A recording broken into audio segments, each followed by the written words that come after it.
She spent the Christmas of her 19th year alone in a weekly hotel room the size of a closet in the run-down heart of San Francisco known as the Tenderloin, where the shared bathroom is down the hall, has been thrown up in, and the junkies have left dirty syringes in the corners.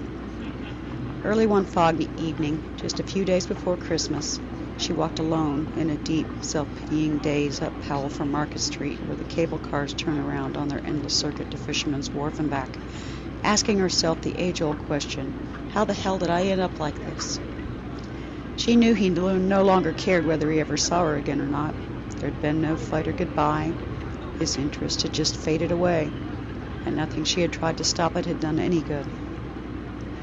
As she passed the flower stand on the corner of Gary at Union Square, she stopped and stared blankly at the display of flowers, poinsettias, evergreen decorations, and holly wreaths, the bright bows and red berries starkly contrasting the green of the leaves.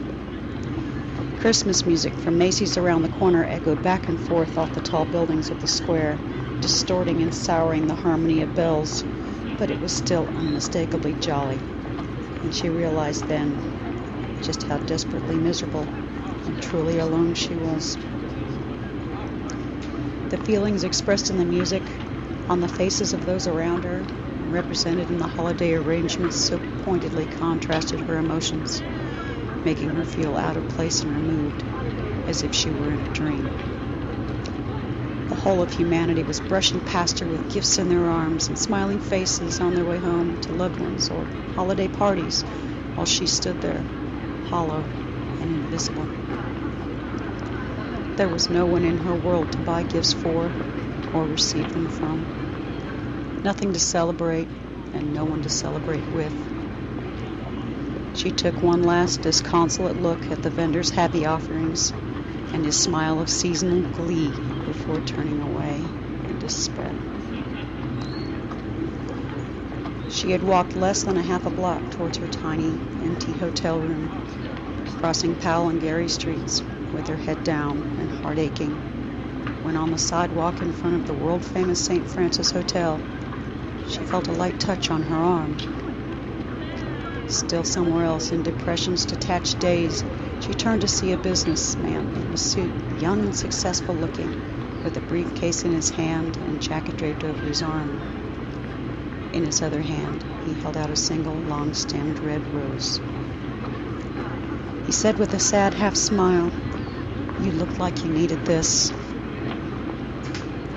When she didn't reach to take the flower from him, he stepped closer and offered it again.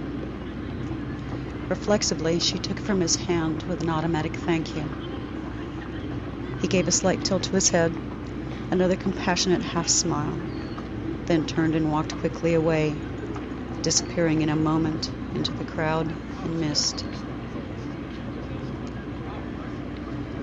She stood there in the swirling fog on one of the world's busiest streets, with people blindly streaming past her on their way home from work and holiday shopping, staring at this red bloom. And slowly it dawned on her, after seeing her looking at the flowers, deciding to buy, and waiting at the busy stand to pay, he would have had to run to catch up to her in the bustle of the crowd. The strains of Joy to the World mixed with the bells of Salvation Army workers in the trolley traveling down Powell to the turntable, while she stood there and cried, and no one seemed to notice.